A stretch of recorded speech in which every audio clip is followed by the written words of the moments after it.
fresh on this Production channel at YouTube, and as you can see on the title, I'm reviewing, yes, their new album, Def Leppard's self-titled. Yes, they went with a self-titled album instead, since obviously they didn't want to come up with an even stupider name than Songs from the Sparkle Lounge.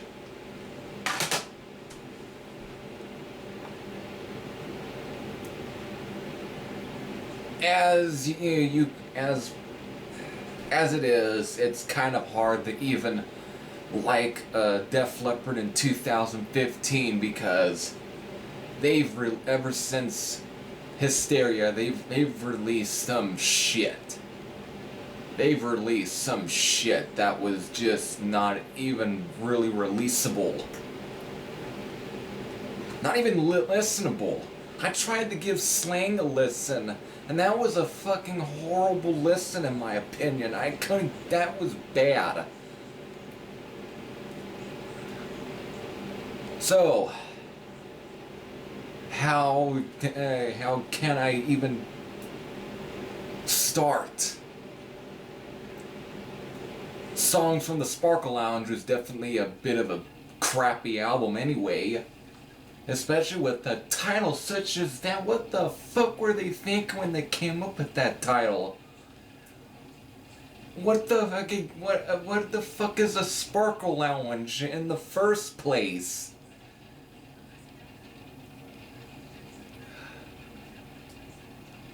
Def Leppard has always released some sort of gay titles anyway, because that really is a gay title. Like Glitter and all other sorts of shit, and it comes from a bunch of straight males. Though I really don't know about Joe Elliott. Maybe he's gay or something. I really don't know, because obviously a title such as fucking Sparkle Lounges is definitely questionable. So with that in mind, I wasn't expecting much going into this album. I really was pretty much expecting Songs from the Sparkle Lounge Part 2. Because that album was, obviously I'm afraid to even revisit that one. I'm afraid to. And I was kind of afraid to listen to this one because of, this is Def Leppard, and they've released some good albums. They've had released some good albums, from starting with On Through the Night, High and Dry, even Pyromania, and the Def Leppard EP from 1979, which surprises me with this one when looking on the back, when you look at the logo for the Bludgeon Refola record, or record label, which is the band's own record label. The cover that they're using, as you can see, that is the cover for the 1979 Def Leppard EP. Which seems kind of like, huh. It's almost the first time to actually see that get reused again. But is the album gonna be in that sort of vein of the band, when they were a sort of a, you know, a good rock band, a band that really were looked as one, let's say, just one of the best stalwarts of the whole new wave of British heavy metal movement. Because they came out of the same movement that bands such as Saxon, Diamond Head, Iron Maiden, Tigers of Pantang, Raven, Venom, and all etc. and etc. So, you know, all those bands. So, with that, how is this album anyway? Well, I've heard, before still going to this one, well, I was definitely sketchy, I was skeptic on whether or not it actually would live up to it, because it was said that they were going back to their roots on this album.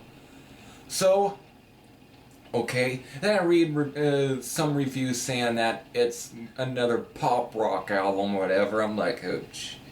But then I hear some that there's some 70s influence on this one, so it's like, huh, okay, that might not be that bad. And then there's also one saying that it's kind of also close to either their Pyromania or even Hysteria or even Adrenalize.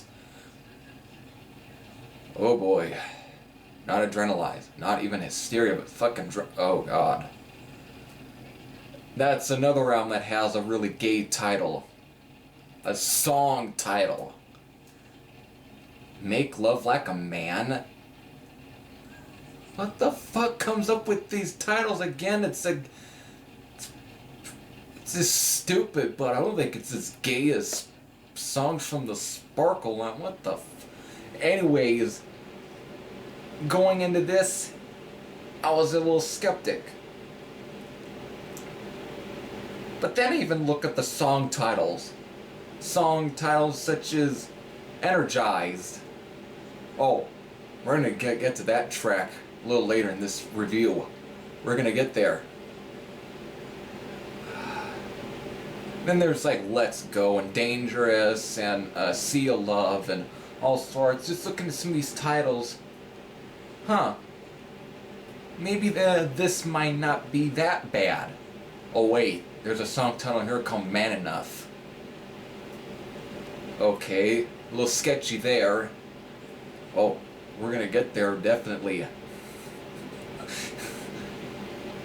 So I finally put on the album. And it starts off decent. It actually is kind of close to that sort of Pyromania, Hysteria, and even to some extent Adrenalize. It's definitely close to that sort of style. With Let's Go and Dangerous, both decent tracks. I've heard some say that Let's Go was probably one of the weakest songs on here. It's actually one of the better songs on this album, because we get the Man Enough. I really was sketchy about that one, and oh boy. Def Leppard just has to have a pop song on there. They really have to. It's Def Leppard's attempt at trying to make a Queen track, like not good Queen, but weak Queen, like fucking Hot Space Queen. It was decent, but it was weak. And then it gets back to some good ones, and then with Sea of Love, good rockin' track, definitely got some good riffs here and there. Then we get the Energized. Oh boy, I had hopes for the title. I thought it would be a rocker. I thought it would be just a great sort of hard rocker. No, they fucking turn around and end up making the worst track on the album. This is the worst. What the fuck were they on? Let's go back to their roots. This is an attempt at something really modern. This is really, really bad modern pop music. Very electronic, everything about with the lyrics. I was reading it, it's like, was this meant to be a pop song? Cause this sounds more like a rock song, but the music, it doesn't fit the lyrics. Say they literally, it's like it sounds like that they really don't know what they really want to be. Even the album itself, it's got some great tracks on here, but when you throw in Man Enough and Energize, it's like it seems like a either somebody who has either bipolar disease or somebody who doesn't know who the fuck they really want to be. It's like, are we a rock band or are we a pop band? What band are we? It makes it kind of like almost a clusterfuck, the whole album. It's like it really doesn't know what it wants to be.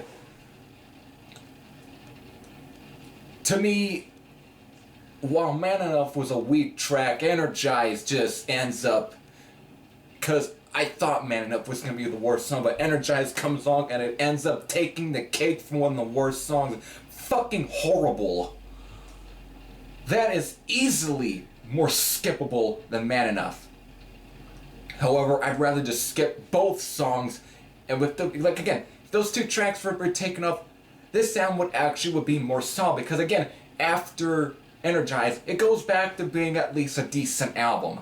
There's some good rockers on here and there. Definitely Broken Hearted also I remember being pretty decent as well, even though I kind of was sketchy about the title, but it actually turns out to be a good one.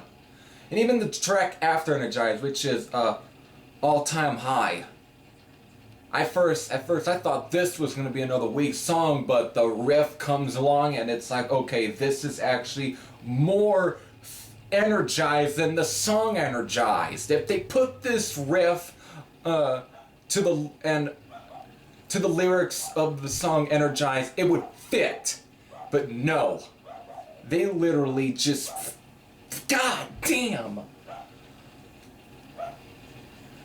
The album ends with Faith, which is almost has a very sort of early 70s, late 60s, even to some extent, even kind of reminds me a little bit of Soundgarden. It's almost got that sort of different, that sort of almost psychedelic, I guess, or, you know, it's a very like that, but it seems to me like they kind of want to end the album either like how they did with Overture on On Through the Night. Hell, even some of Let's Go, there's a little bit of effects that you would hear in either like Let It Go and not to be confused with the fucking Demi Lovato track, and even Overture, some of the real,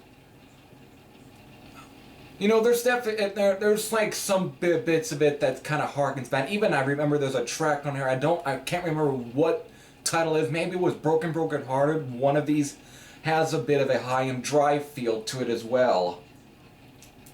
So other than that, Faith, it definitely turns out it's kind of like, it's actually a pretty decent track in itself. I actually kind of liked it. There's definitely some pretty good tracks, at least not very good, but ones that actually ends up making up for the mediocreness of songs from the Sparkle Lounge. So with that, decent Def Leppard album. Not really definitely will not make it as probably my favorite album by them, because obviously it becomes more sketchier and sketchier with each Def Leppard album. After Pyromania, Hysteria, that's an album I'll revisit, but really, do I have to hear Pour Some Sugar on Me again? And then you got fucking Adrenalize, which is a pretty weak album. It's a lot more weaker version of Hysteria. But after that, it just seems like some weak ones. The cover album wasn't that bad. Yeah, it's a stupid title. But, you know, you get some decent tracks here and there on some of these songs on the Sparkle Lounge. Again, I'm going to keep saying that that's a shit album, and it is. This, I wouldn't say this is a shitty album. It's one of the better Def Leppard albums that I've heard, but it's not the best.